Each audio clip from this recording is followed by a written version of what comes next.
we should look good. We should smell good. I'm assuming. Did everybody take their prerequisite showers before doing this? Yeah, absolutely. I took 2. You took 2? Was Yeah, it like man, a come hot on. and a cold one? Was it like Well, it's mandatory here in Florida. You got to do it. Yo, absolutely. Yeah.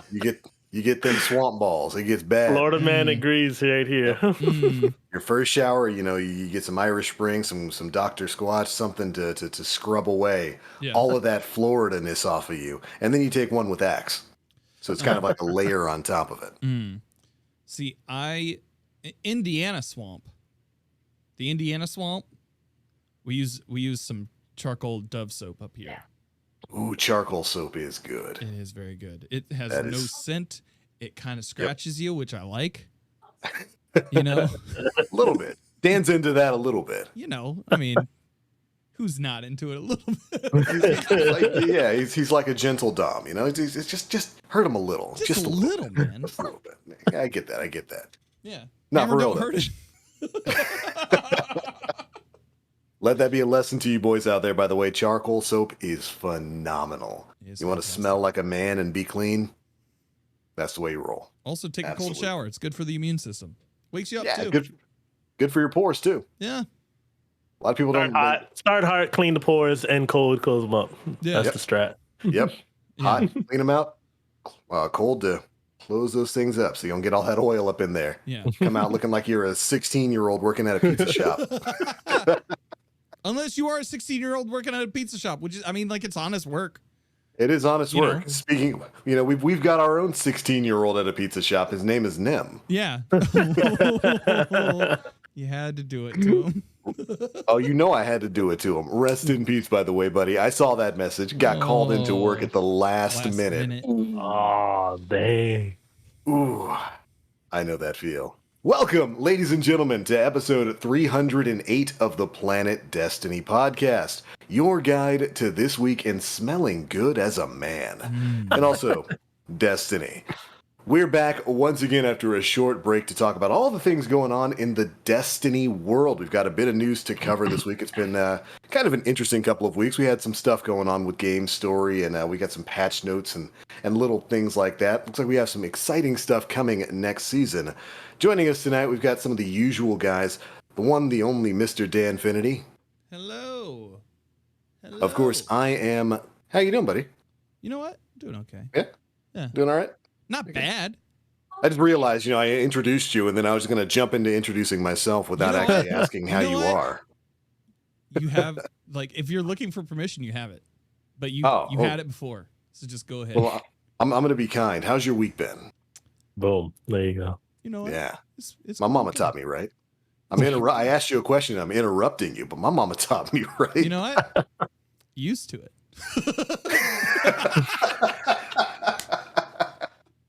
I love you, buddy. It's good to see you, man. I love you too.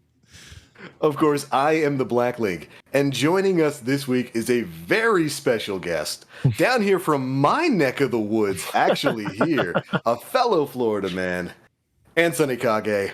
Welcome to the show. Much love. Thank you for having me. It was awesome. No, it's great to have you here. We're happy to have you along for the ride tonight to talk some Destiny 2, which I'm assuming you've got at least 2 opinions on. At the very, very least. That's like the bare minimum for Dan contacting guests. Must have at least 2 opinions on Destiny. Yes. Yeah. Only 2 things. That's how low the bar is for our show.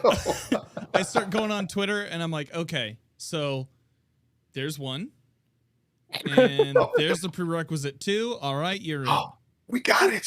We got it. Then fingers get crossed. Like, he's got 1. Does he have 2? Does he have at least 2 opinions on Destiny? Oh, man. And he does. Yeah. But for those who, we're happy to have you here tonight, of course. You're a gameplay capture artist. You're quite fire on the TikTok, if I may say so myself. But for those out there in the audience who may not be acquainted with who you are, why don't we take the opportunity to allow you to introduce yourself to the crowd, to the show. Tell everybody what it is you do. Absolutely. So yes, my name is Ansonikage, and we go by AK for short. For those who Yeah. may not be as anime inclined, I got it. I got you, man. yeah. So He's a Kage, baby. exactly. Essentially, I just have, as the name implies, I have a really big passion for anime in itself, and I've been playing Destiny 2 since D1 inception. I've been here for every release of every expansion, update, whatever the case may be. I've been here for it, and I've played it. So at some point, essentially, I got to the rhythm of blending in those kind of realities together. So I like to bring in anime flair to Destiny in a lot of different ways, and I do that a lot in my streams. I've to this day still cannot wait for some form of animation Destiny. Like I think about certain lore Ooh. pieces all the time. Like imagine, I'll read a certain lore piece and think of it as if I'm reading a manga, and I want to Yeah. see this animated, like Lord Shaxx versus Fellwinters. I want to see that fight yeah. animated. So I try to do that in my own little creative ways. So I do that with every season with the trailer openers and just give them a little anime flair as an intro to the streams. But then over the past year, I've come to the realization, and it's funny, I've accepted the name of gameplay capture artist because I've recently learned that that is what it is. Yeah. No more than about maybe four, like last holiday, I came to real. I've heard the term, the words together for the first time. I was like, wait, why does that sound like what I've been doing all this time? And It is. that's essentially what it is. You are.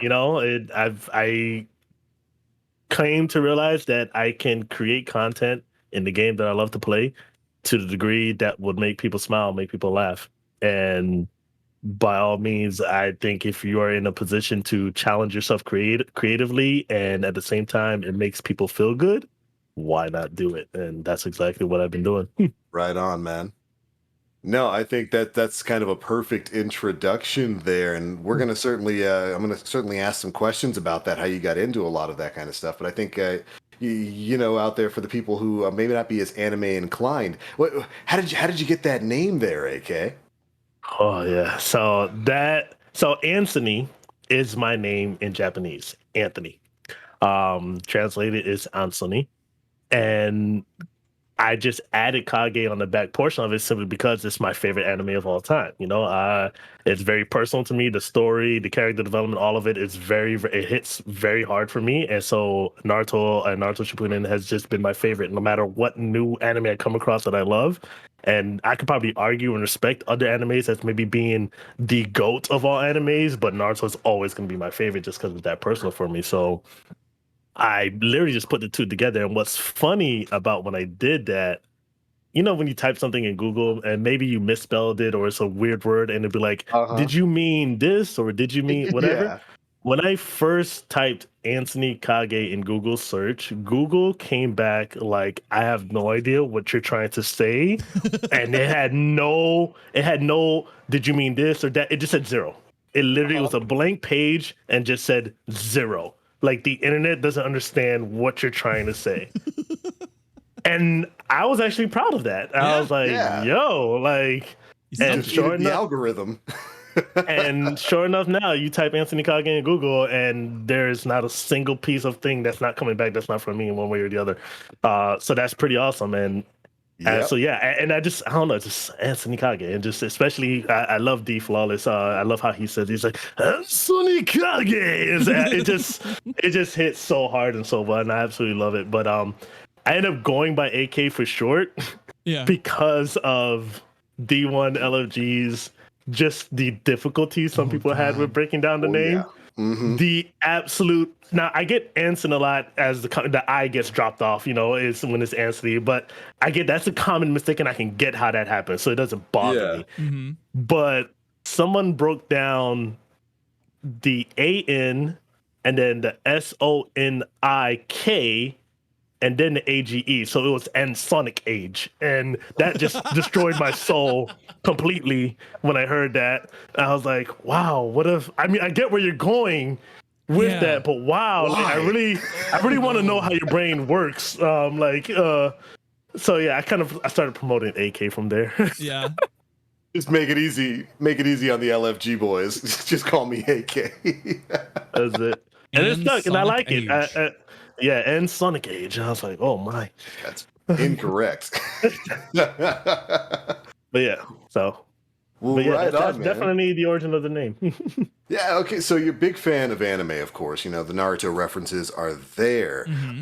Naruto, you know, I'm a big fan of anime as well, and I can understand how Naruto, even if, you know, other people don't believe it to be one of the, you know, greatest anime of all time, the GOAT status, I think it's definitely in the running for top 10. There are a lot of really phenomenal character building moments in Naruto throughout part one or Shippuden. I think there's a lot of really good stuff there, and for me, what really sticks out about Naruto for me are those character moments when you see the sort of story that characters like Neji go through, the Yep. transformation for that dude from the start of the series with the major chip on his back to where Yep. his character ends up towards the end of Shippuden. I Yep. think, and Naruto's full of stuff like that. It's full of characters like that, and it's one of the reasons why I'll never tolerate Naruto disrespect. There's too much good there, man. There's too much good there, and I can definitely understand why you'd like it. Yep, indeed. You have a favorite character from it? By all means, I relate to the main. I relate to Naruto and like just his journey in a lot of different ways. Yeah, man. I'm usually a main character, guy in most animes that I watch. Mhm. It's usually just that guy. Now, granted, there's always going to be very close second characters, like side characters that I absolutely love. Yeah. But yeah, I love everything that Naruto went through in terms to not only just proving everybody wrong and end up being the hero and everything, but even into the romance piece that he dealt with, it's just a really it made me really happy. Nah, he got best girl. Indeed. No doubt. He got best girl. Indeed. Took him way too long to figure it out, but we'll leave that alone.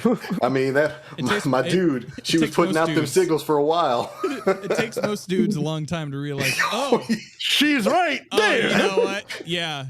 Yeah, this is Man, the one. you ain't lying. Mm-hmm. That's probably the most realistic aspect of Naruto, is that it takes all of us that long to realize, oh shit. I got you, baby. I got a good thing going here.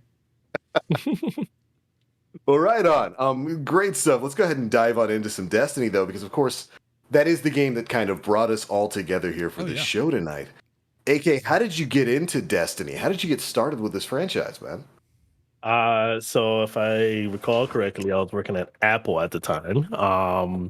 But before that, I did come pretty freshly off of being a gaming supervisor at Best Buy. Mm-hmm. It's not how I ended when I left Best Buy, but there was a year when they launched it. The goal was to take over GameStop. Didn't work out. But nonetheless, I was proud. I was proud to have gotten the role for the year that it lasted, and basically because of that, I ran a lot of midnight launches, at my store. So, Call of Duty, blah blah blah, what the case may be. So even after I left, even though this was literally the year after I left, I was still very close knitted with the people who were still doing that stuff, because they're still doing it even though there wasn't a gaming supervisor, what case may be. So definitely I went back to my old home store and midnight release and everything. But before I actually got there for launch, crazy enough, I don't know how, but for some reason, any information about Destiny from E3 or what the case, because I believe it was first revealed 2 years before launch, or maybe it was a year or 2 years. Was it somewhere around there? Yeah. I miss all of that for the entire year or 2 years of whatever the case may be. I literally didn't hear anything about Destiny until 3 months before launch, that summer of 2014. Yeah. And so I miss beta, I miss alpha, I miss all of that. But the thing that stood out to me was I'm old Call of Duty Modern Warfare 1, 2, 3, and Halo 1, 2, 3, ODST and Reach fan, played them to the fullest, blah blah blah. So when I was wait, Bungie and Activision are having a baby? I was yo, let's go. I want to be at that baby shower. Let's go. So that's when I started doing every bit of research I possibly can, and Yeah, I remember catching the live gameplay footage with the Thunderlord and how the UI looked nothing like how it actually did and all that stuff. Yeah. So I remember watching all that, and then I remember reading the classes, and I was like, okay, it sounds like Titans put their hands on people. I want to play that class, and and that's exactly what I ended up doing. And yeah, I was there for the midnight launch at my old store, and grabbed my copy and been literally here ever since. Yeah, so like that's kind of interesting to come off of things right there from the very beginning of Destiny. You mentioned that E3 trailer where they're getting Thunderlord, and I think they were like doing a slow walkthrough of like the first mission, waking up outside the walls. And you're right, things were so different back then, before the game wound up coming out. So you jump in there, you see that it's a baby between Bungie and Activision, which is kind of exactly where I was when Destiny first came out. I had watched some of the early stuff, kept up with some of the development before it initially came out, but it was that fact. I'm such a big Call of Duty guy. Modern Warfare 1, 2, 3, Black Ops, Black Ops 2. I was all about that. Before Destiny came out, and I was all about Halo, 10 years before that, when that was still going fresh and strong and new. And that was what pulled me into Destiny. I thought, okay, so it's basically going to be Halo Call of Duty with like some space magic thrown in there and some Diablo looting things. These are all things I love. And it was enough to kind of pull me in, and all these years later keep me there. So you go through D1. What was it that kept you with the franchise? What do you like most about it? Is it the looting? Is it the gunplay? So I believe there are three things that will forever keep all of us tied to Destiny. That's stuck with it to this point. There's three core things. Despite the changes that you want to see here and there with the kids movie, there's always these three core things. Visually, the game is absolutely phenomenal, beautiful. Like I'm a sucker for the way games look, and I catch it. It catches my eye. I stop and appreciate it. I look up at skyboxes and like just wow, like lighting, like even the latest dungeon in Duality, before you actually get to the final encounter against Kaido, that portion where it's like really dark and it's just that one entry highlighted with the red, and just that entire area. I always stop and I just look around for a little bit at the area. Like, so visually the game is one of the three for me. The core gameplay in terms of how the guns feel. Nothing about balancing, but just how it feels to actually shoot, how it actually feels to use space magic feels phenomenal. It feels good. It's crispy, it's magical, it's real space magic. It feels amazing, especially with what they've been doing with Void 3.0 and Solar 3.0. It's just absolutely, it just feels and looks so good. Can't wait for Arc next season. Oh, yeah. And then lastly, the lore. Like I love the lore so much, but I'm not as committed to putting as much time to reading and keeping up with it to the degree I want to. Like, I own all the books and I've read like 30% of the first one only. But like, I appreciate that lore. I appreciate especially the latest lore piece that they did with the Bungie Make-A-Wish Foundation for Christian and Atreus. Like, that stuff is like, wow. Like, when you actually read about that stuff and you get that background insight, and I love how better they've kind of been doing this narrative these past couple of years within the seasons. Because it makes it a lot easier for us to really get involved with what's going on story-wise. But for anybody who only knows the story of Destiny from what they play in the game, there's so much thicker of a layer for you to get into that you could really appreciate. So those are the three things for me that forever would keep me, and especially the fact, and I guess I'm also proud of the fact that I've been here since inception. Like, I loaded up Fortnite the other day for the first time in years. I was like, I have no idea what I'm doing or what's going on. This was like way too much. Like, the game is so different. I can only imagine that's what a new light feels loading into Destiny for the first time today. But the fact that I've been here since every expansion, there's no way I'm not gonna see this through. Like, so right on, man. No, absolutely. And I think, you know what? I think you're absolutely right. If I were to pick three elements from Destiny that are kind of the core elements there, that would be them. I can still, in terms of environmental design, Bungie knocks it out of the park. I can remember some of the story stuff from right before Beyond Light came out, or rather Witch Queen came out. We're like getting Savathun's worm out, that final mission. The skybox was insane with that. I can still remember. Their environmental design is so good, so beautiful. They've done such a great job with the cinematography for this game. I can still remember what it was like to do the first mission in Destiny 1, getting through the wall and out the other side, and then seeing that fallen skiff warp into the atmosphere. That I can still see that play in my head right now, and it's just like it's been years and years of that quality in terms of the environmental design. And then, of course, number 2, gunplay. I have said multiple times over the years of this show, Destiny has some of the best feeling gunplay I have ever experienced in any FPS game. It is so satisfying to feel these weapons. They have a nice chunk to them. The space magic feels like it hits hard and it slaps. Yeah, I 100% agree with the 3 aspects that you brought up there. I think that they are probably some of the biggest reasons for why this franchise has managed to be as successful as it has been when so many others haven't been able to reach that same precipice. 100%. There have been so many Destiny killers. So many. Yeah. A lot of Destiny killers. How they doing right now? I think Anthem. I was gonna say it. You know. Bill Hurts. I still love that game. It's got a fan out there. Oh man, That's like the biggest. That was the biggest one for me, Anthem. I wanted it. I so wanted. I wanted it to succeed. Yeah, succeed. That was a lot of fun to play. Anthem was a lot of. It was a big mess. It was a proof of concept that was sold as a completed game. I wanted to fly around like Iron Man. It's the only game that I've gotten to the point where I rage quit because everything was so broken. I was trying to fly off of a ledge and I literally rubber banded back to the ledge at least 20 times. And the connection issues in the beginning were awful. I can't keep doing this to myself. Yeah, that's the bummer for me with Anthem. It's still playable right now, but who knows how long those servers are going to remain up. Pretty clear. Yeah, days. I'm pretty sure we have about 3 hours left. But man, stop feeding the meter.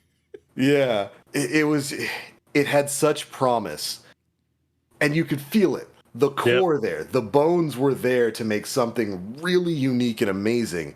It's just EA and BioWare, they didn't put the time in necessary. It was a proof of concept sold as a full functional game. Yeah. And I hope in the future EA does something about it. They take the core that they had there with Anthem and they try to make something in the same vein. Because you're right, you could play magical Iron Man in that game and nothing else. No other game has offered anything like that.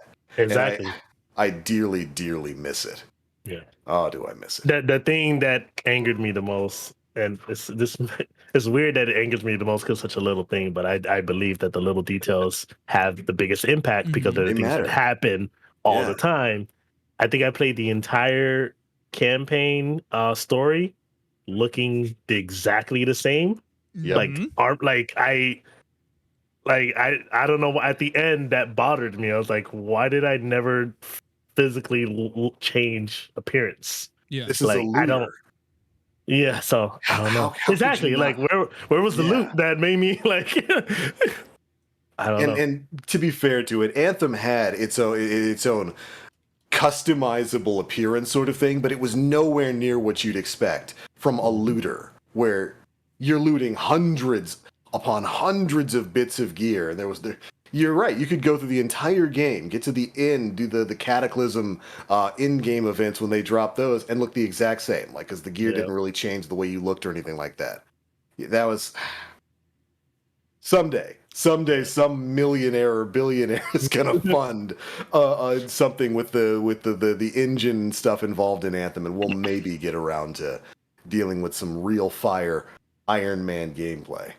But speaking of fire gameplay, let's talk a little bit about some Destiny stuff here, because AK, I got some questions for you. You know, of course, we're getting past the midpoint of the current season. We're starting to learn about some stuff that's going to be happening in season 18. We've got Arc 3.0 on the horizon. You mentioned earlier that you really like Void and Solar 3.0. What has really kind of taken your fancy when it comes to Solar 3.0 over the course of the season? What are you playing with? Definitely the fact that I am a walking unkillable hellfire titan with Lorelei on. Like, oh, do you like that?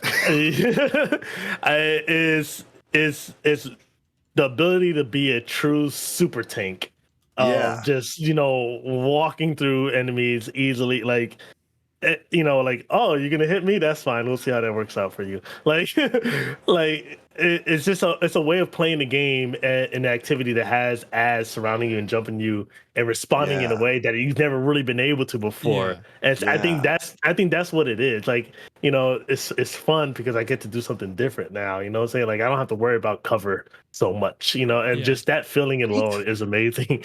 And then just the animation of yeah.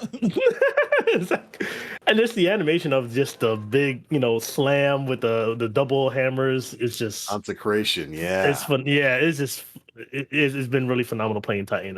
By far, definitely. And then they buffed it, and I was like, oh, I was like, It's really been interesting. We've talked on this show over the last season about how Solar 3.0 is going to differentiate itself from Void 3.0. Because I think, when the season first started, a lot of people were kind of harsh on Solar 3.0. They thought, oh, it's just a worse version of Void. And the reason was because people were trying to play it like Void. They were trying to run... Yes. The theming there with Void is spreading debuffs to enemies and then cycling your abilities. Having stuff like Devour so that you constantly have your grenade feeds into your melee feeds into your grenade. And it took a while, and admittedly a few buffs from Bungie to certain things like Scorch and Restoration and all that kind of stuff, to kind of give Solar its own identity as the, oh, okay, now this is just the blow up every ad and never die element. You can make tank builds, whether you're a Titan or a Warlock or a Hunter. Class C Restoration, may it be what it deserves in the future.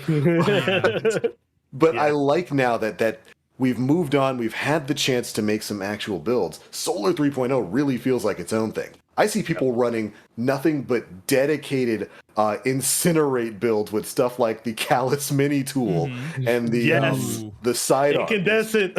Incandescent is some absolute cheese. Holy moly, does it deal massive amounts of damage. Perk. and it's really interesting because this element has worked its way into branching off to being a healing element, a tanking element, or even an element that was built in a way that I wasn't expecting. It's built around weapon damage, increasing your weapon damage and your weapon effects. And I don't think we've seen really much of anything else like that. I think the only thing we saw like that last season was probably volatile rounds, and that was tied mostly to the artifact mod. But this, you're seeing interactions with certain exotic weapons. You're seeing interactions with a lot of weapon perks. I'm really actually happy and surprised with how well Solar 3.0 has panned out. And it makes me really excited to see whatever's going to be coming with Arc 3.0. Do you have any kind of thoughts on that? Do you have any hopes for Arc 3.0? Based on, because as you mentioned, Void gave us like, the whole debuffs and feeding into our abilities. Solar has really given us the ability to just literally burn everything, at the same time, stay alive while doing it. So like in a very interesting fashion, it's like all of you die, I don't, and now for Arc, I'm thinking, how do we make that different? It has to be something with movement. It has, in my opinion, it has to be something with movement. Something with chaining, because we've seen a lot of that already with Arc, in my opinion. So to what degree can you just take those simple concepts of movement and chaining of damage and amplify that to its own identity? I'm not entirely sure, but as a Arc PvP main, I'm very excited for it because I want to know how well my Ballistic Slam Synthoceps Titan is going to be next season. No, absolutely. And I think you're really onto something there. I think in the last episode, Dan, I think we described it as our general idea for Arc 3.0 is going to be take Trinity Ghoul, the weapon, and apply it to an entire subclass of elements. Just chaining of damage, like maybe even like, I don't know, like I'm thinking what does Arc does IRL? Like what if Reed there in chat mentioned something about Arc webs, and then right there just maybe think, what if we were able to plant like Arc, webs in certain areas that literally froze enemies in place because of electrocution or something like that, like something that stopped progress or something of that, like that trapped them because of electricity, almost treat it like Anarchy does. And it's like but it's like maybe there's a focus aspect of keeping enemies still or in positions, controlling, as opposed to damage, Mm-hmm. I'm hoping next season we see a buff to Anarchy. And I that hope it so, has too. some sort of like cohesion with the subclass. Because when we talked about it a few weeks back with Kit, it was blinding was on the table. Like a blinding effect seemed like it would be on the table. Speed, I mean, they're obviously using the artifact from Season of the Risen as a test, the spear as a test for what is possible for movement. It was real fun blinking as a Titan. Oh, it was. Yeah, it was very fun. And like, if that's available to everybody, it's going to be terrifying. But yeah, there's like some sort of conduction, like overall fantasy makes a lot of sense with it. And I'm excited to go back to Arcstrider, to Middle Tree Arcstrider. That's was my like hunter PvP setup for a long time. Yeah. And because I like bouncing supers back at people, like I still use Arc Middle Tree Hunter when I do. Yeah, I have a phenomenal clip of sending a sickle right back to a super user. Just return to sender. Yeah, like you can hold that in freeze. Like goodbye.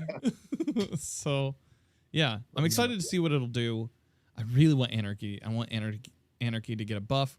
I want it to I want to be able to throw pentagrams over doors again. Because that was my favorite way of taking care of any ad. It was just like bloop, bloop, bloop, bloop, bloop. Just curse them. We're good. Yeah, and I'd like to think that hopefully we'll probably be learning a bit more about some of the things that are going to be coming with that within the coming weeks as we get closer and closer towards the end of the season. I think the next big event we've got coming up, in addition to Iron Banner #2 for the season, is probably going to be Solstice of Heroes. Yeah. If we aren't learning about that this week, I'd be really surprised, since it's supposed to be launching on the 17th? Yeah. I want to say somewhere around there. There's been a lot of 19th, right? Yeah. Yeah. There's been a lot of no news.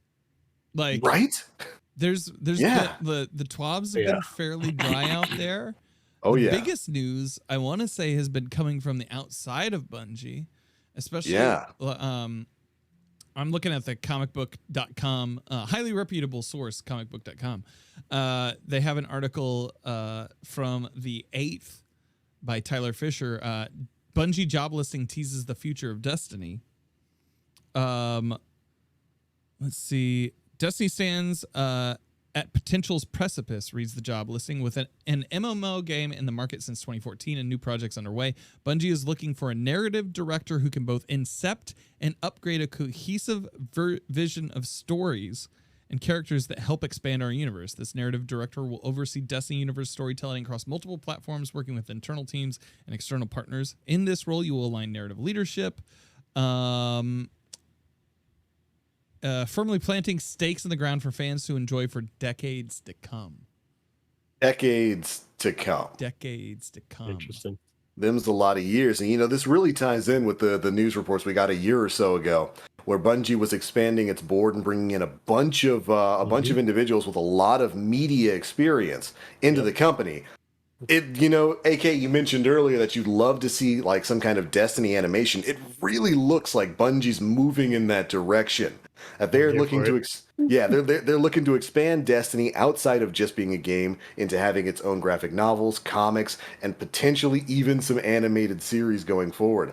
I would love that. I think it can do really exactly. It can do really well. Yeah, no, I think the lore is there for it. I think they've got the characters for it. I think the universe itself is already interesting enough to make a lot of stories like that. And it looks that looks to be the case. We might be getting some kind of expanded MMO here, but I cannot wait to see what kind of expanded stuff is coming out of Bungie, especially with some of the investments they've got now that they've got Daddy Sony paying a lot of the bills there. Sony's got their own media corporation there. So, what would you like to see? A Destiny animated series? Is that the first thing you'd like to see come out of this? I mean, I wouldn't mind what it is, to be very honest. I'm a big movie fan. I love You know, my TV series that I watch, you know, like Stranger Things, you know, and stuff like that. So whatever route they go, I would absolutely love, you know, an animation version, Right. simply because with anime, which is part of why I love anime in general, but with animation, you are able to truly break that barrier of, you know, fantasy, of, you know, and explore that portion of ridiculousness that Yeah. only animation can really do, that you're limited with, you know, just CGI and IRL. And Right. I just feel like you can do that really well with Destiny. Again, like my biggest one is literally reading the lore from Shax versus Fellwinters. Like when I read that in my head, there's this phenomenal battle, like Naruto Sasuke type battle going on in my head, and I just think it will look amazing animated. So by all means, it's definitely one of my will be one of my favorite things to see happen. Right, and like you're right. There's so much that they could do with an animated platform. I just think of the League of Legends show, Oh Arcane, yeah. which has incredible animation, told a great story, and I just apply that to Destiny, hmm and you Yeah. can see. So there's the sky is really the limit when it comes to a lot of that stuff, and I really can't wait to see where they go with it. I didn't even Right. care about League of Legends. Yeah, right. And, I'll play that game. but like that show is so good and compelling that it's just like, Yep. I mean, maybe I'll get my ass kicked in there for a little while. I don't know. Yeah, no, I think if that's where Bungie's going with like a lot of this media empire expansion, I'm really excited to Yep. see it. I think that they've got something real special here with Destiny. They know they've got something special here with Destiny, and I can't wait to see how they expand that in the future. Yeah.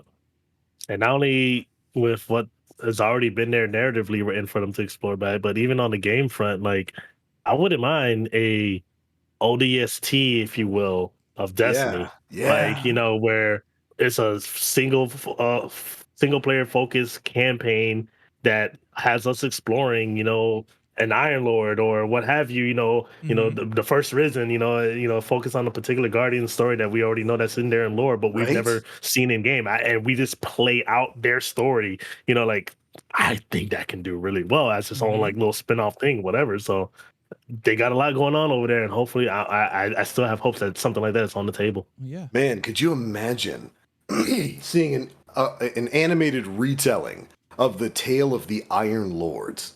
From start to finish, back in the age of the warlords, we've got Fellwinter in there, all the stuff going on with Rasputin, and then ultimately their fate in that Siva production facility. Are you kidding me? That would be amazing to see. And like Destiny is Indeed. filled, it's absolutely filled to the brim with little stories like hmm that. We could see the story of Dredge and Yor. We could see what went on in the Fundament. They Bungie, like I said before, the sky is the limit when it comes to this sort of thing. And I Yep. cannot wait to see the creativity that's going to come out of it. Well, we also have that Bungie game that they're doing with Net. We have the mobile game that they're doing with NetEase. Yeah, yeah. Uh, I mean, we don't know what it's going to be, right? We don't know if it's going to be another Diablo Immortal out there.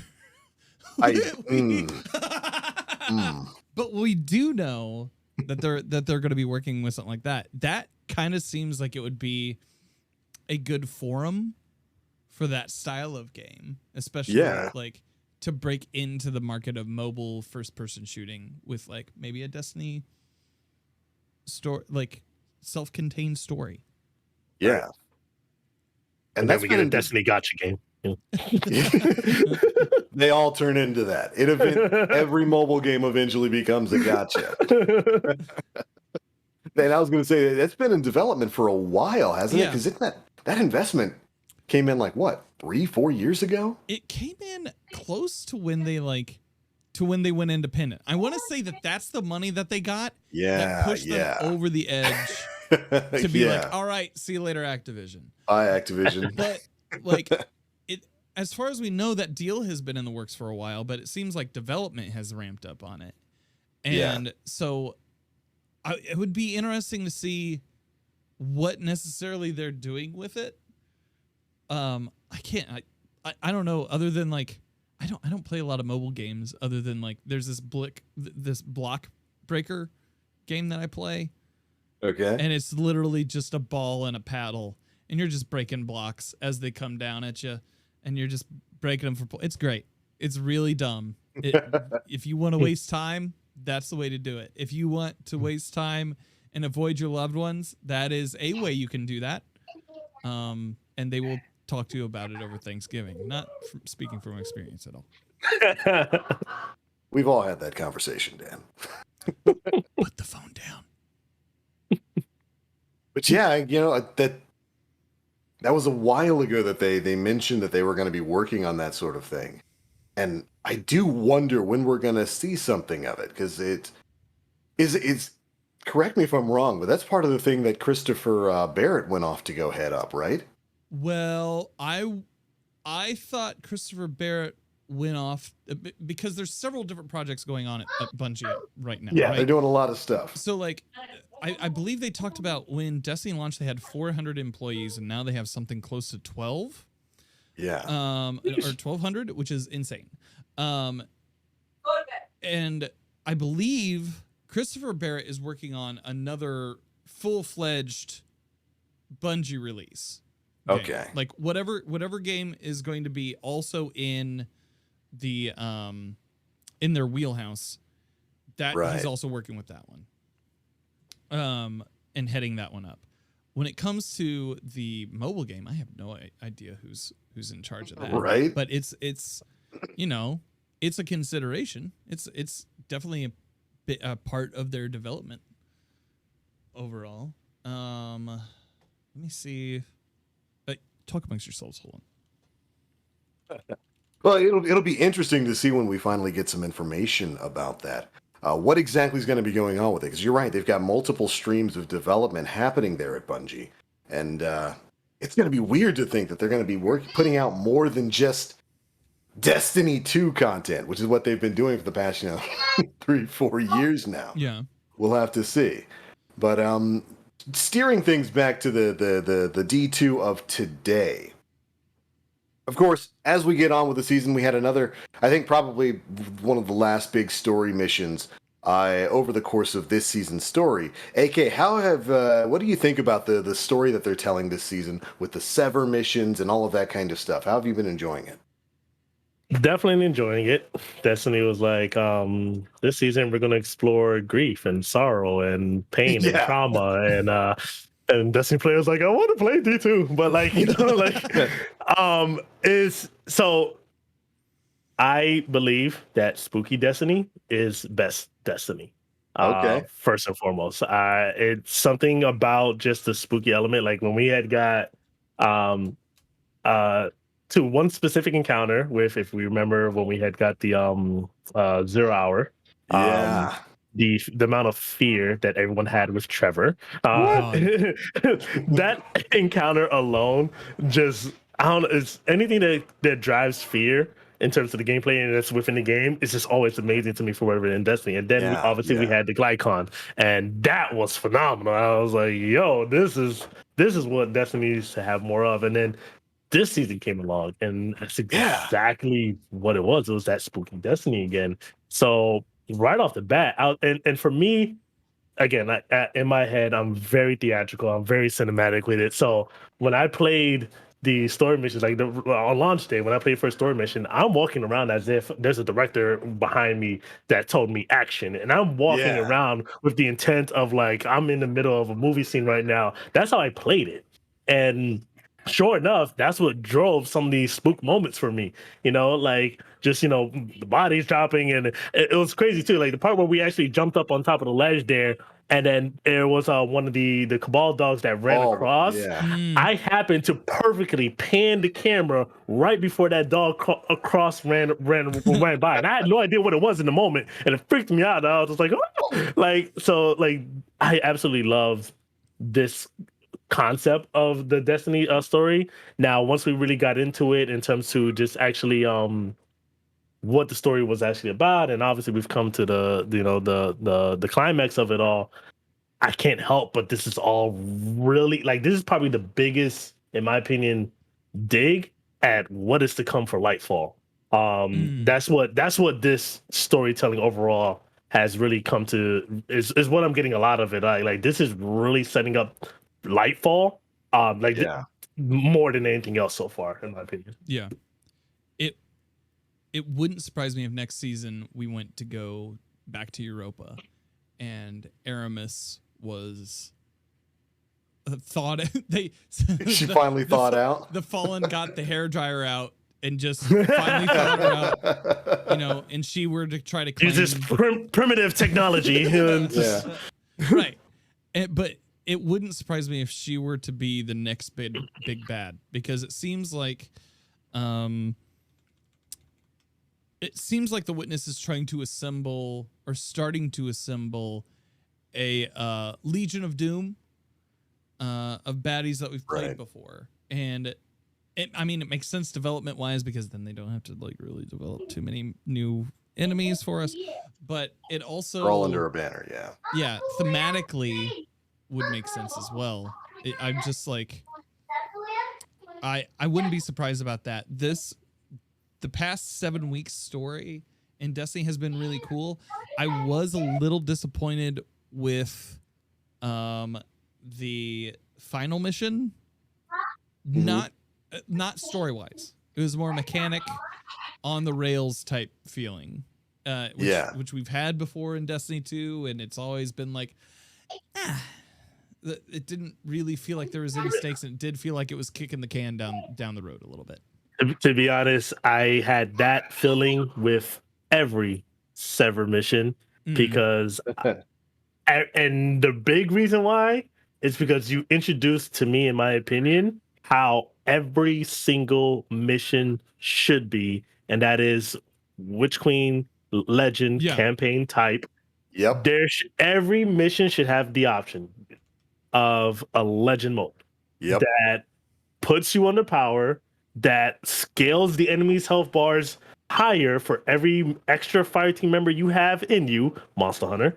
And my man. And that gives you double loot.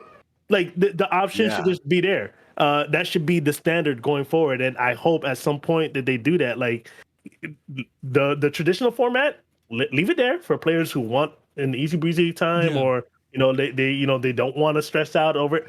I want to be stressed in my gameplay missions, like challenge. So exactly. So I think that definitely should happen, and I think honestly that alone would just make it so much better playing those missions.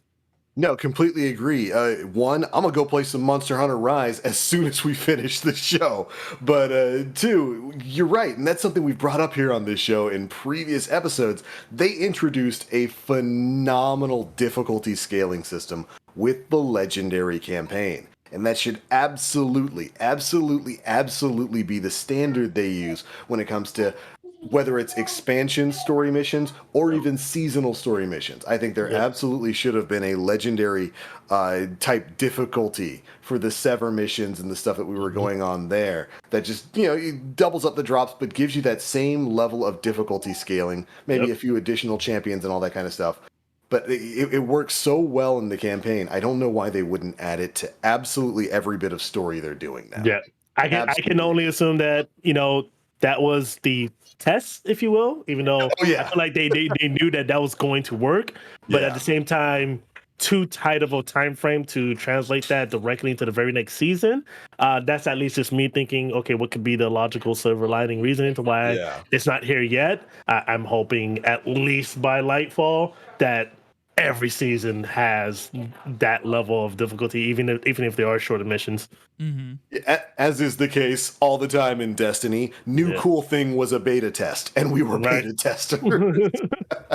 Oh, that's how I feel about D1 year one. Like Taken King compared to D1 year one. I literally stopped it. I was like, wait, did I just play a beta for a year? Like, oh yeah. Anybody walking into the Crucible in the middle of House of Wolves and being two-tapped by Last Word, Thorn, Final Round snipers, hopscotch pilgrims everywhere. It's like, oh yeah, no, this is definitely a beta test, bro. Guys, stop. You're making me nostalgic, and I can't handle it. I miss it too, Dan. I don't. But right on, man. So I think, that would be a great idea. Legend difficulty for all their story stuff moving forward. Yeah. Lightfall is, of course, their next major content release, and I think, that'll hopefully be the standard by the time that comes around. Okay, so Dan, you said something interesting there, in that you think next season, back to Europa, huh? It wouldn't surprise me, because like think of like they're definitely moving all the pieces on the board right now. Oh, yeah. So Callus wants to become the emissary for the Moon Pyramid. Yeah. And so he wants to be the new Rolk. Yeah. We know he no longer, like, I believe at the end of that mission, it's Keitel that says he's no longer my father. Like it's something else entirely now.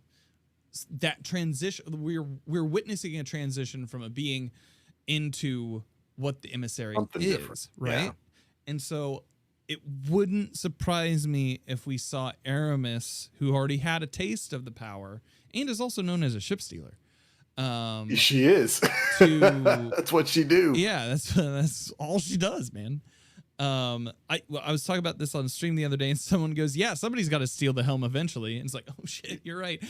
Yep. And so, but yeah, no, it wouldn't surprise me. Now, thinking of the other pyramids in play, so we kicked Rolk out of the pyramid in Savathun's homeworld. So, like, who would take over that spot? Would Savathun take over that spot? I mean, she was already being groomed as an emissary. That was her plan, I think. Yeah. So it's like, where do we find ourselves at the end of all of this? How many other pyramids are in play in the galaxy that are in our little solar system overall? And who will we need to fight next? So I do think that's an interesting idea, because you're right. She's already pre-established in the game. I just wonder, is she going to take Tannix and hook him up to the USB drive in the pyramid, and he becomes Tannix, the Dorito-shaped? Look, man, we have his head. She has to come into our tent and grab his head. Then grab his head. Yeah. We left it out in a tent on Europa. Jenny just gave me a real weird look. I'm so very sorry. safe. But no, I think that's absolutely. I think that's definitely a possibility there. And we're supposed to be getting another raid next season, right? Is that when the next next retro raid is? Yep. What do you? I mean, we've talked about it before, but I'd love to get AK's idea on this. What do you think this next retro raid is supposed to be? I think they said it's supposed to be a D1 raid. Yeah. Which would put Crota's End, King's Fall, and Wrath on the table. They said, but they said it was one of the majors. Like, Crota's End is a fine raid. The disrespect to Crota's End that's about to come out of Dan's mouth. I'm just saying, the best time, like, that raid was the best it's ever been during the Age of Triumph. And even then, it was kind of like, it was a strike. It's fine. I don't think it's a strike. I think it is a raid. I feel like it is a raid. Yeah. It's a glorified strike. And like, I don't. It's a dungeon. We'll put it as a dungeon. I'm just saying, me and my friend would two-man the raid every weekend, and I firmly believe that a raid demands 6 players doing stuff for the majority of the time. So that is one of the reasons why I knock off Crota's End, as like I give it 0% in terms to chances of it coming back. And that leaves me with King's Fall and Wrath. And there's just a couple. Now, don't get me wrong. I love Wrath of the Machine. Okay. I don't love Wrath of the Machine. I don't like I love that raid. But there's just too much, in my opinion, that goes against its ability to be the returning raid. One, there's no exotic to pull from it that we don't already have, unless we're just gonna make up an exotic. And two, currently in the entire Destiny 2 universe, Wrath has a certain enemy type that does not exist within the game already established. I find it a bit of a stretch that for seasonal expansion, Bungie is going to create Fallen Splicers, Siva Splicers. So it's just a combination of those couple of things where and then and then you have Savathun's little uh two truths, two false. Where they mentioned the Taken King is will still rise alive. again. So like, I'm all my marbles are 99% on King's Fall. I agree. Just cause, and it's not because I don't want Wrath. I would love to play Wrath. I just think there's just too much against it that doesn't support it being the one to return. And Yeah, it would be a Hive raid. We just came off of a Taken Scorn raid. So because initially that's also what I was thinking, but I realized I corrected myself. I was like, why would he give us 2 Hive raids? And I was like, wait, Val's not a Hive raid. Right. So not a Hive raid. But at the same time, it's like they would have to do some serious. The reason why I want Wrath, why I would want Wrath, is because it is the most interesting raid to watch out of the 2 that we're being handed. King's Fall, fine. King's Fall is a fine raid. It has a lot of standing in places and shooting stuff. It is fine. Yeah. That is it. They need to have if they're bringing it back, they've got to tweak some of those mechanics. Maybe No, they've got to twerk the encounters.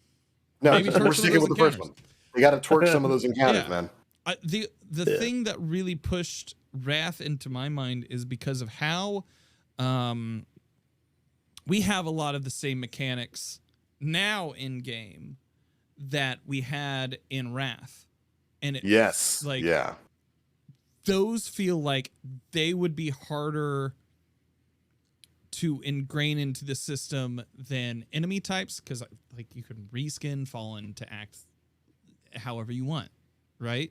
Like we've seen it. But I think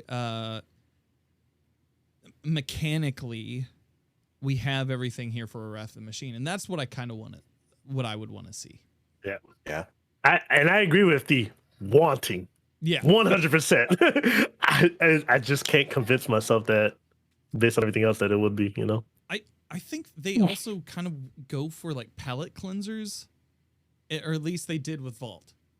When they brought that forward, it was a palette cleanser from the previous year, or the previous year's raid. So I don't know. No, I mean, I really see either point. Story-wise, thematically wise, King's Fall would make sense. We've gotten so many hints about returning Hive and stuff like that. We've got these throne worlds and whatnot still active and going on with all kinds of weird spookiness. So it would make the most sense story-wise, I think, for King's Fall to be it.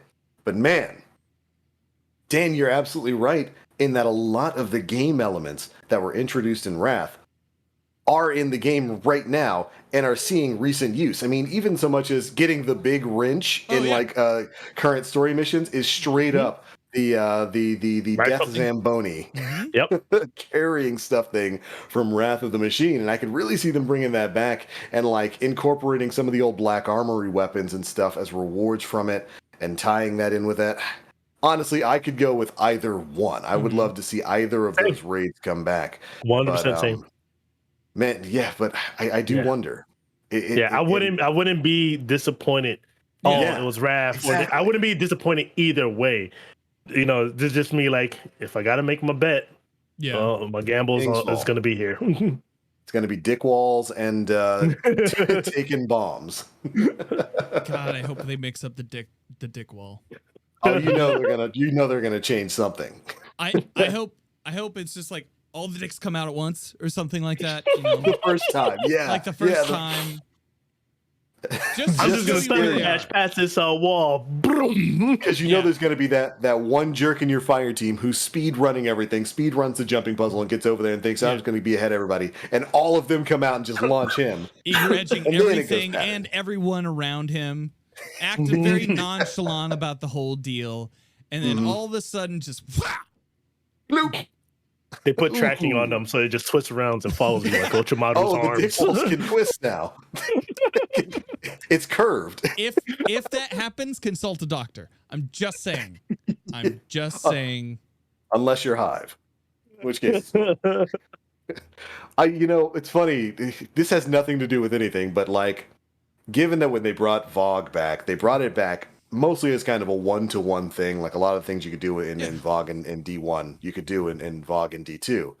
Do you think the basketball court of Oryx returns in King's Fall with the same really weird method of getting the door to open and all of that kind of, or do you think they code that out? I don't know, because that was more so of a a destination within the, like, I don't, because it wasn't part of the raid itself. No, not at all. So like, it's hidden away. Yeah, I don't know. I still that wonder. one I'm sorry. I haven't really no, like, if we would get more than just or like some piece of the Dreadnought Battle Arena, where the case may be, I don't know. Like, I think it would definitely be dope if within the raid we got some type of section to explore that we haven't in D1. I think that would be interesting, and maybe that can lead to something or what have you.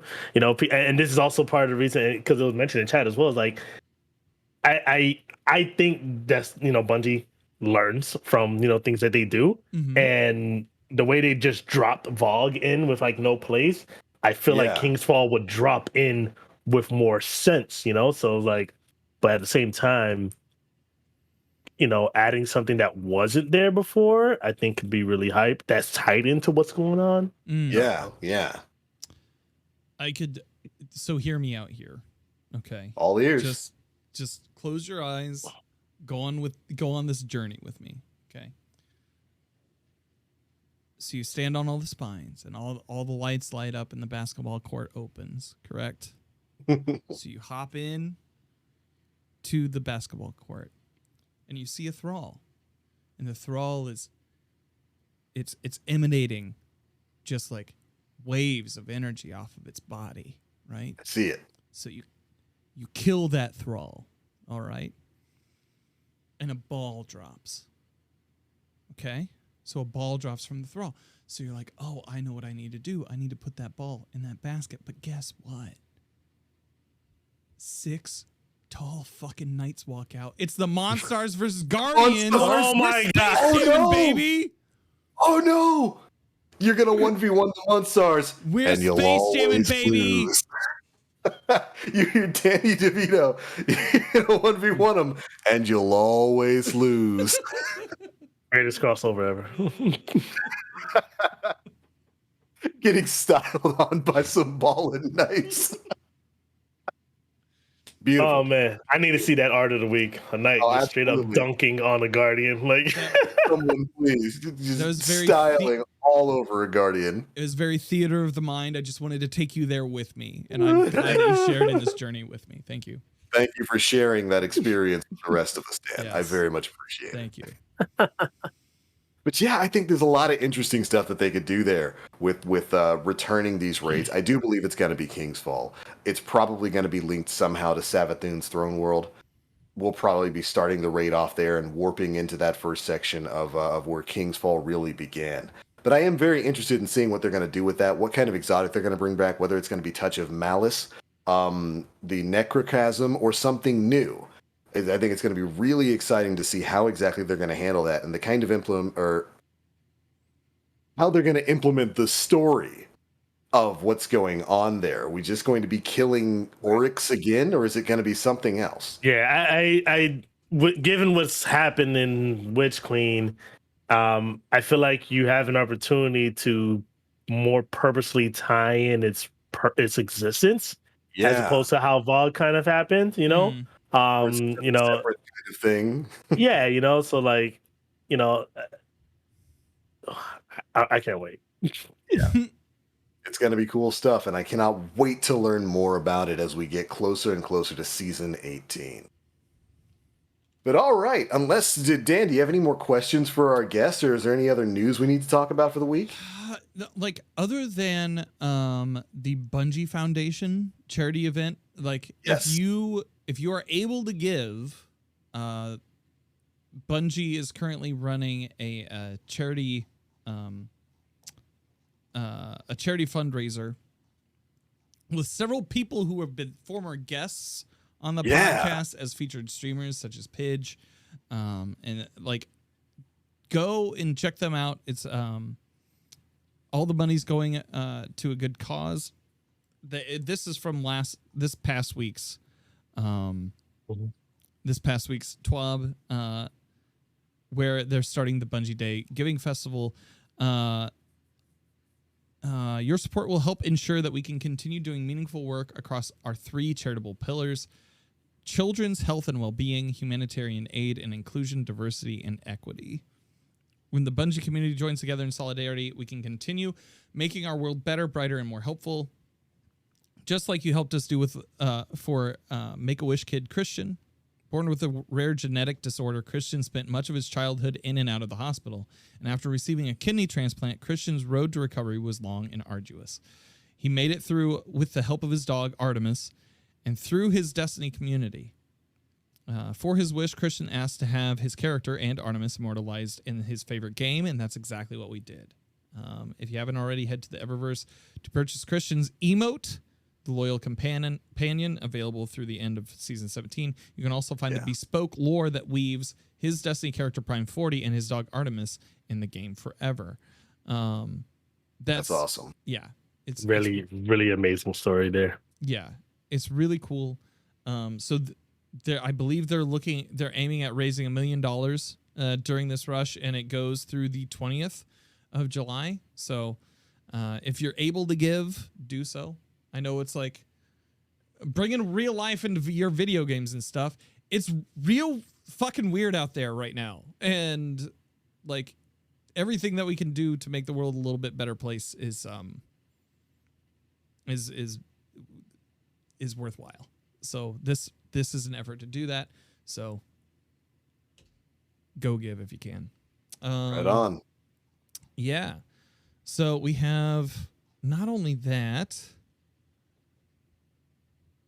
but we have a few questions here. Let's do it. So the first question of the night comes from New Bold One. I've seen some stuff on Twitter about another element being added to the game soon. What are everyone's theories on if that will happen and what the element might be? I think there's a lot of speculation about us getting a new element when Lightfall comes out. And we've talked a lot about that kind of subject here on the show. I think the one that always gets the most amount of play is the notion of some kind of Thorn-esque decay element. And really, I don't know what else they would do, because we've got the solar, we've got the arc, we've got the void, and we've got stasis, which is darkness, but it's an ice element. Let's be real with that. I really don't know beyond a poison based subclass. I don't really know what else they do. Rogue's power. You'll notice that you'll notice in the Valve Disciple raid, there's Destiny does this stuff on purpose, I swear. But like on the wall there, you see on the light side, you see what literally looks like arc, void, and solar. And over on the dark side of the painting, you see like this dark blue with like little shimmering look, stasis. And then below it are 2 other ones. One is orange and the other one is like this green, poison, so that I from and this is the part of where I mentioned how much I love the lore. So I follow certain lore people both on TikTok and YouTube, whatever the case may be, and I look up stuff like that. And I agree with some of those theories that are put out there because of stuff that they're actually pulling from in the game. Like I think there will be a Thorn-esque, class there. And then it'll be followed with in some way Rogue's power. There's some theories about it being tied to like the plant-based stuff that we've been seeing like on the Glycon or what the case may be. And that could be related or whatnot, but I definitely see us trending more, balancing out the darkness subclasses, because I definitely think that the dogma of light is good and dark is bad is definitely going to continue to be dissolved. And these are just 6 subclasses that we have. There is no dark and good. And I think Lightfall's really going to push us towards that, where, Absolutely. yeah. So I definitely foresee those happening and coming down the line. It's just a matter of how they're going to implement it, and of course, how much it's going to affect and change the sandbox. But I'm all for the space magic. Give me more. Oh, absolutely. Letting me fire Rolk beams, 100%, man. I'll take it. Yeah, no, I don't think there could be a better answer than that. Was that Dan? That would be a warlock thing too. Dude. Chaos Reach. That's not. Yeah. I'll take my Kamehameha.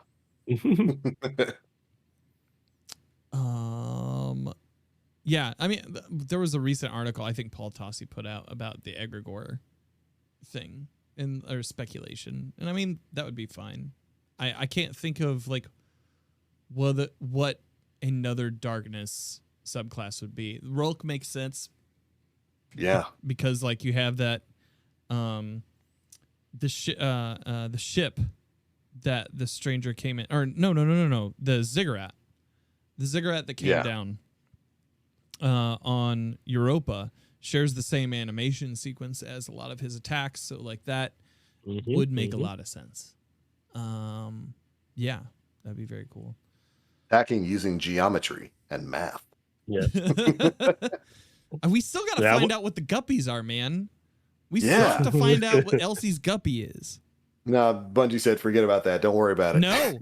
Stop telling me not to pay attention to the thing behind the curtain. I want to see what's behind the curtain. Apparently, I don't know where, but apparently there was at least one lore piece that mentioned the fish. Like, but I'm not. But it's been silence. I just want to. Next Super Bowl, the halftime show, I want a Guppy Bowl, and it's Guppies versus Ghosts. I want to see it. Guppies win. Okay. Booty clap. Give me a guppy and let it have Peter Dinklage voicing it. He just looks at your ghost. I think the last thing he was in was like Cyrano. Like Yeah, bring him back. Let him voice the guppy and let his guppy be unnecessarily aggressive towards our ghost for no reason. Oh boy. We all know. Booty Clapital, wonderful name by the way, asks, AK, who do you think will be the main antagonist for Lightfall? I think it'll be that coalition that Dan was talking about. If Callus is clearly looking to become the next emissary, like Rolk was, to kind of fill in that space. I think if Bungie goes along with the story of the Witness collecting some of the remaining enemies of mankind, grabbing Aramis, maybe even somehow conscripting something like Rasputin's AI. I think that'll be probably primarily what we'll be facing alongside the Witness in Lightfall. Yeah, that's supposed to be the end of the light dark story, and I definitely think the Witness to play the Savathun role, if you will, across the entire year, with a major impact in that first season, whatever the case may be, and then but not necessarily to a defeating end like how we did with Savathun. But yeah, I foresee the Witness playing the biggest role, but maybe we don't get to a really climatic point with him until maybe later that season. Maybe even into Beyond Light. Honestly, I want to think Beyond Light would be post the Witness. To be honest, that's what I would think. Yeah, and then we go into just something like Spider-Man jumps out of a portal and takes us to the multiverse, something like that. Like just something crazy happens at the end for Beyond Light, and that's where it merges into Fortnite. Oh no. It all comes back around. I mean, not Beyond Light, Final Shape. That's what I meant. Yeah. Yeah. But yeah. I feel like with every DLC, we're handed a loss and a win. Mm-hmm. With Lightfall, it wouldn't surprise me if we are just handed a loss. Yeah, I agree with you. Yeah. I anticipate rough times in Lightfall. Something very tragic happening.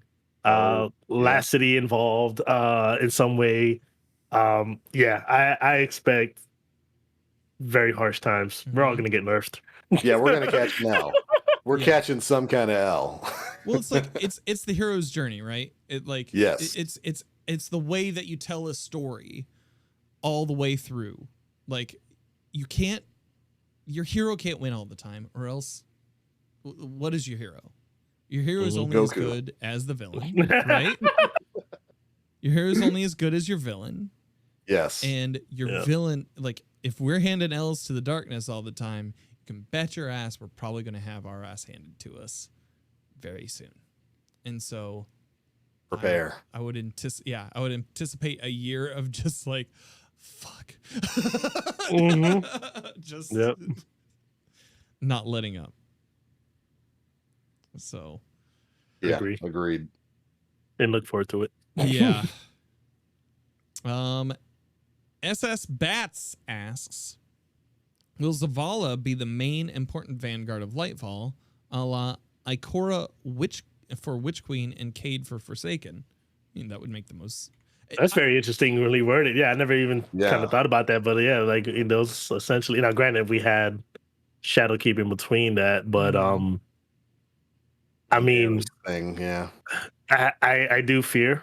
I honestly fear for Zavala's life in Lightfall. I can't. I even said this in the community focus. Like, I can't help but think that a major loss within the tower. I feel like it's coming. To what degree, I don't know. You know what that's going to look like, and I don't even take off the table that being a trigger point for a civil war type situation. You know, like within amongst gardens and stuff like that. You know, like. That could also be part of what Lightfall incorporates, you know, another L that we're taking, whereas like, you know, Guardians amongst Guardians, and like, and it's crazy too, especially with some of the recent lore pieces that came out for like Aisha's Embrace and whatnot. And when you read those stuff, it's about you know, the things that, you know, those characters went through, you know, and you know how upset they were about with Guardians using stasis and, you know, the things that they did. Like, I was like, why do I feel like these pieces are lining up a civil war? Like, so.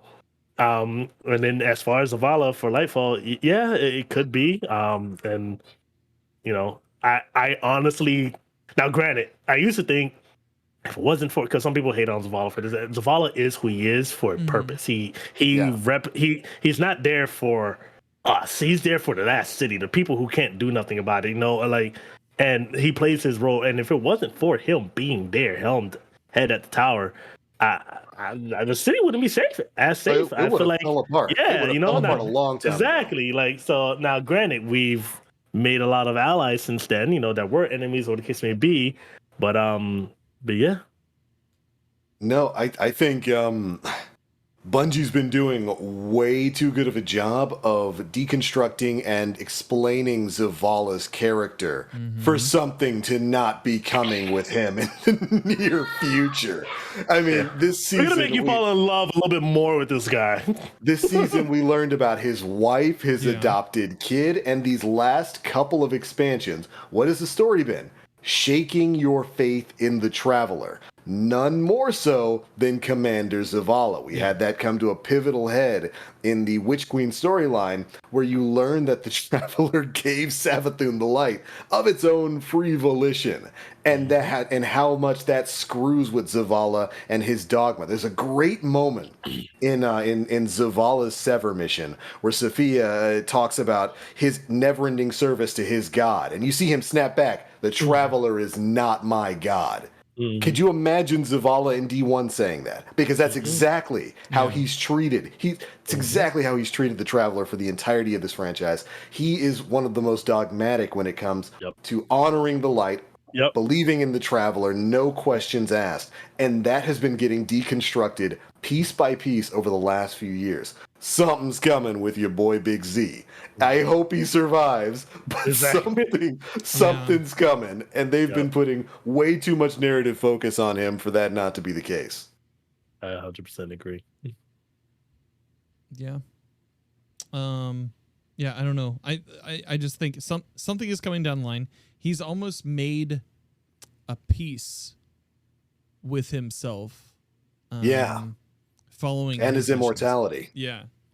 So like, it wouldn't surprise me if something were to happen to him as kind of like the last bastion of Guardians in the last city, and that being that being a central focus of an expansion. I think that would be a compelling story. I don't know if it's one that Bungie is prepared to tell yet. So we'll have Or to capable. See. I think they are very capable of telling a lot, like of telling some very compelling stories in which like Goldilocks says Bungie is horrible at storytelling. Information about Zavala may never be focused on again. Happens sometimes. I sincerely doubt that information about such a key pivotal character would ever be not focused. Like, because we know this information about him now, there is a precedence and a perspective that we will be going back to that well. Especially I feel like they will be. I don't think that they would just dangle that string ad infinitum. I think that that's something that they're deliberately setting up in order to push us. Yeah. And Bungie has done again with like all the hiring that has happened over the past, if you really, a lot of the people that have come from very deep backgrounds on the narrative front in terms of this particular game type or whatever the case may be. So like, by all means, some of the stuff that's being added and put into play now is thanks to some of the new people that have been coming on part. Now, at the same time, it's not far-fetched entirely, based on things that have been going on. Let's be real. I mean, we've heard about the darkness since D1, and it took us all the way to Witch Queen to really get to that point. Now, as drawn out as that was, it's not like there wasn't anything there in between, Now, by all means, it always can be better, and the way they weave it together. Now, it's only the way storytelling and narrative in the game now has only been happening like for the past couple of years. And I think it continues to get even better and better with just the way the seasonal content happens and explores and unravels itself. So it's like, by all means, is it getting better? By all means, has it come? Especially with everything. If you remember back in D1 year one, the game did not launch narratively at all the way it was supposed to. So, but yes, by all means, has there been a lot of last minute, whatever, but you can't deny that over the past couple of years that they've been fixing a lot of that and then properly telling a lot of that in the game. And it's really starting to feel like it's all coming together, and initially we only had 2 expansions announced, but now we have the 3 with Final Shape at the end, so like, where did that come from over the past year when they announced that? Because before we only knew about up to Lightfall, and now we know about the Final Shape. So it's like, I feel like just when you take in the combination of all of that, with the teams that they've added and what have you, this is going forward, the narrative is definitely going to be the best it's ever been, and I can't foresee it I can't foresee it getting worse. Because worse was D1, the very beginning there, where worse was the vestiges of the story were kind of thrown out. Worse was not knowing. We didn't know from one expansion to the next what was going to happen, and I think that they, since they changed over to a seasonal telenovela approach, and they've decided to break the story out week over week over week, like, they have definitely been getting better about telling a more cohesive story. Now, some strands will last longer, will dangle longer than others, but I don't know. Them having a endpoint for the story that they're telling right now of light and dark, and then saying that there's going to be something past that tells me that they have a plan in the works. Like, they have like a Bible of sorts, and they're going to be building into it and onto it as they go, at least through the light and dark saga. After that, who knows? Maybe everything goes out the wall. After that, I think it's when the expanded media empire starts, and they start doing like TV shows and all that kind of nonsense. Yeah. So, final question of the evening. Final questions of the evening. We're just going to throw all these together. So we have Ace Hardy and then Pro Boy Dan. Okay. Ace Hardy specifically, what do you guys think about Battleline? Do you think it's helping or hurting or working at all? And then Pro Boy Dan asks, what are your thoughts on Rift? Well, at least for me as a console player, I haven't come across blatant cheaters very frequently. And funny enough, I came across my first absolute blatant space magic, freaking Wizard of Oz, Doctor Strange, Arc Strider just teleporting all over the place, just taking all of us down. Last season, Yeah. Now it's weird, like based on just honestly just feedback from peers, I feel like things have gotten better for a certain period of time, and then all of a sudden we're starting to see new things creeping in. I can't help but think that stuff like that is kind of like a virus arms race. Like you Right. implement a system, and then people are going to figure out a way how to now get around said system, and then now something needs to be added a layer on top of that system. And then I don't think it's ever going to get to the point where we're never going to see cheaters. Absolutely. I think that's unrealistic. People are always going to come up with new ways to come across, new things, to just, cheat in the game. Yeah, I think that's just a reality we need to focus on. I mean, or accept, and not really worry about it too much, because at least for me, I can't say that I come across it so frequently that it's disturbing my experience. That's personal experience. And I hope that nobody else feels that way, where like, this is unplayable, there's too many cheaters. I don't think for anybody it's to that degree, like obviously the more you play of a certain aspect of a game, probably the more you're going to come across it. But let's weigh that out against, okay, based on the extensive extra amount of time that you've played this mode and you've seen so many more of these, what is that percentage really like? Yeah, you've seen more of it maybe because you played so much more, and you're in a position to see that more. Yeah, I can't say that I think it's to a degree at least, or it will be to a degree at least that would, this is unplayable and I can't play this game ever again or something like that, And then Rift by all means is just a few tweaks away from being great if people play Rift the way Rift is supposed to be played. Let's be honest. We have a lot of people who to this day are still playing the meta they've played in D1 year one, and that's fine. By all means, play the way that you want. You want to play the game. But by all means, all these different things are added into the game, and different elements and ways of playing for a reason, to be able to allow everyone to play however they want to play.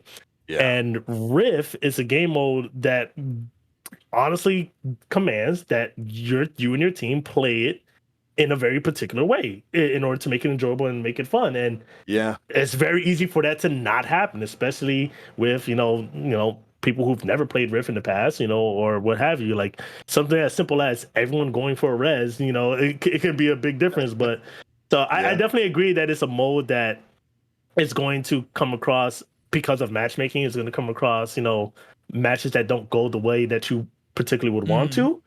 But I think that's more so. I think DMG actually made a great point about that. I would love to see people who do love Rift making content that helps educate, people about, because I know that's how I've gotten better at PvP. I've went and looked at videos from certain YouTubers and understood, basically at the end of it all, movement is the key to everything.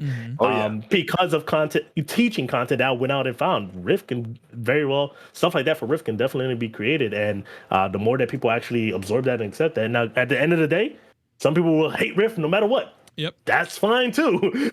There's nothing wrong with adding more to the game to give more variety, like by all means, now, should it be tied to Iron Banner, an activity that everybody wants to play every season because of the content, the pinnacles, and the weapons to drop?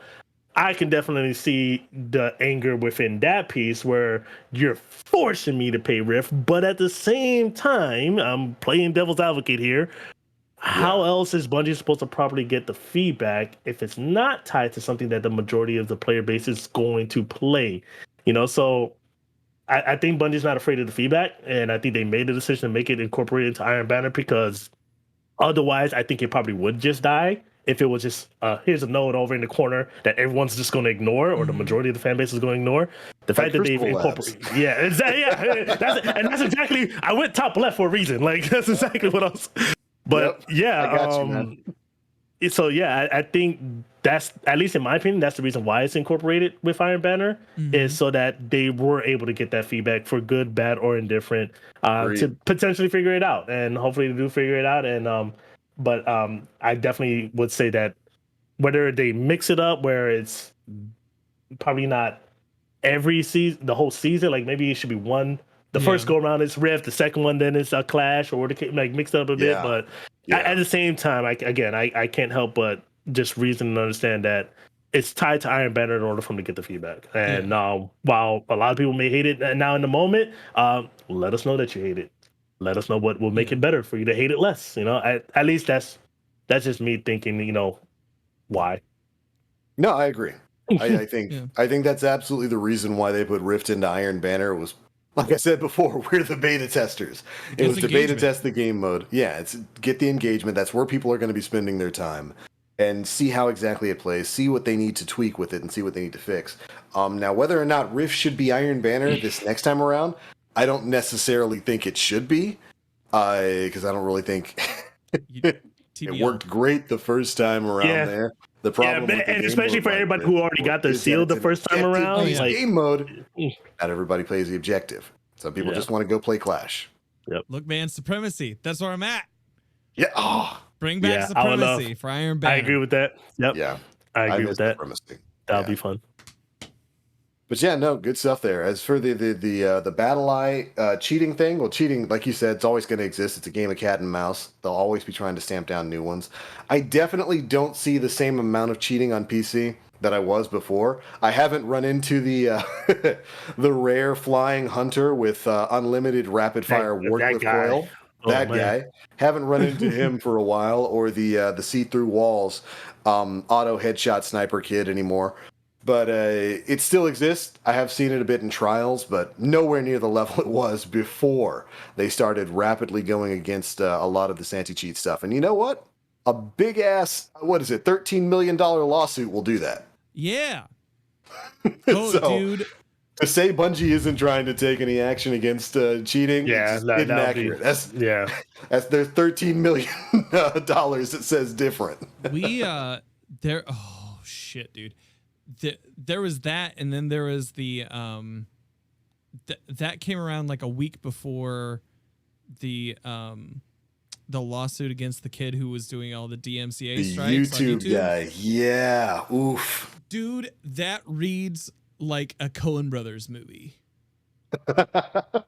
Yeah. Of just how, man, I wish we could do an episode on that, but there's far too much information about that kid out there in the world, and I don't want to. Oof. Oof. That was a mistake. Yeah. Mistake. The cost of being edgy. R.I.P. Rift is going to be an Iron Banner because it gets engagement. It's probably like it's the only time I really meaningfully engage with PvP is Iron Banner. And it's usually now. I agree with that. It's the only time I do all 3 characters in a week. Yeah. Same. Yeah. I got together with I started the Beardo team, and I got together with a bunch of them, and I was just like, let's just enjoy each other's company and run this. And we ran it, and it was great. I had a lot of time, a lot of fun times with them, and it was probably the best time that I've had in Iron Banner. I really like that it is an event now, and it doesn't feel like, oh, Banner's back. I'm actually looking forward to the next Banner coming back around. Yeah. Would I like it better if it was something else like Supremacy? Absolutely. Please. Variety's the spice of life, but they're obviously double dipping on that testing for whatever reason. Yeah. Maybe it's to find out that next season they don't need to do 2 events worth of it. Oh, I don't think they will. I think next season it's not going to be double Rift. Yeah. That might come as like the part of the weekly rotation. Yeah. I would think that if it's only going to be 2 per season, I would think that it's just going to be Control or Clash or whatever it is next season. But we'll see. Yeah, we'll see. All right. That is all the questions fit to print. Well, all right then, ladies and gentlemen. That brings us to the end of episode 308 of the Planet Destiny podcast. Thank you guys so much for tuning into the show tonight. Really good stuff, and a very special thanks to our guest. AK, thank you so much for joining us tonight. It was a pleasure to have you aboard. Absolute same. Big pleasure being here. This was amazing. Yeah, no, it was great stuff. I think you got a lot of great ideas about the state of the game, narratively speaking, and where it's going to be going in the future. And I hope everybody else enjoyed it as much as I know I enjoyed having you on this episode. Well, before we get on out of here, of course, we do want to give you the floor to let everybody know where they can find you across the internet. So if you would, take it away, sir. Yes, so definitely you have a little bit of something everywhere, I guess. TikTok is the main base of operations for all the created content. So Yeah. TikTok.com/Ansonikage. That's where every single post of short media content will find its way. The majority of that does make their way to Twitter and YouTube. But specifically on YouTube, that is where I currently house all my anime themed OSTs. So feel free to check those out there. I've been doing them since season of the Splicer. So for anybody who's really loving that anime Destiny flair from season of Splicer, Laws, 30th anniversary, Witch Queen, and every season going forward, and events. I've started that this year as well, where you'll get a new one for the season and one for the event. So best believe Solstice coming up in a couple of weeks. Right on. And you can catch me doing those live as well. I started doing creative streams as well as of last season, where I spent 8 hours doing the Season of the Haunted anime Disney mashup, as well as all the other live streams over on Twitch. So much love. Right on. Make sure you guys go and check them out. Specifically, I think this season was Season of the Haunted and the Rumbling. Mm-hmm. Yep. Top tier stuff. Go and peep it. Absolute. Yep. Go I already have the song for Solstice, and I actually have the song for Festival of the Lost later this season, just because. And it's such a good one, but like I think it fits so perfectly for that event. Yeah. And everyone's gonna know like in the first 1.3 seconds, everyone's gonna know where the song is from, and I can't wait to share that. Right on. Looking forward to it. Make sure you guys go and check him out. Of course, that's for us. Mr. Danfinity, where you at, man? Oh, hi. My name is Danfinity. You can find me on Twitch 3 days a week, twitch.tv/Danfinity. You can also find me on Twitter, TikTok, and the Instagram at Danfinity, where the eyes are L's, because I still can't get that name back. I still can't. It's unfortunate. Never will. Other than that, I've been playing some Elden Ring. We've been getting to some GM helps this week. I did Conqueror. We didn't get to talk about GMs this week, but yeah, that went live. Yeah, that went live. I was able to get Conqueror done this season. If you have any interest in that title at all, do this season. It's very easy. And if you're like, I don't have a fire team for that, come hang out on Sundays from 9 to 5. Dolly Parton hours. Get your GMs in. Outside of that, I've got some other things. I've got some other things on the line here, but nothing to really talk about at this moment. What about you, TBL? Oh, well, hi. My name is The Black Link. You can find me pretty much everywhere on the internet, Twitch, Twitter, YouTube, all at The Black Link. I just coming off of a week full of double shifts at work, so I wasn't able to stream or do anything last week. It'll be a little bit better this week. Probably going to be playing a lot of Monster Hunter Rise Sunbreak. That new DLC dropped last week, as well as the new content for Outriders World Slayer. Yeah. It's been a lot of fun going through both of those games. And I'll probably, if I get the free time, I'll probably be live streaming. I usually do streams anywhere from Monday to Friday, starting at 11 a.m. Eastern time till about 2 p.m. We shall see. Of course, all of the Destiny news stuff will be going up on the Planet Destiny YouTube channel at youtube.com/Planet Destiny. Make sure you go and check it out. But all right, everybody, that's it for episode 308 of the Planet Destiny podcast, your guide to this week in Destiny. Thank you all so much for tuning in, and we'll see you next time.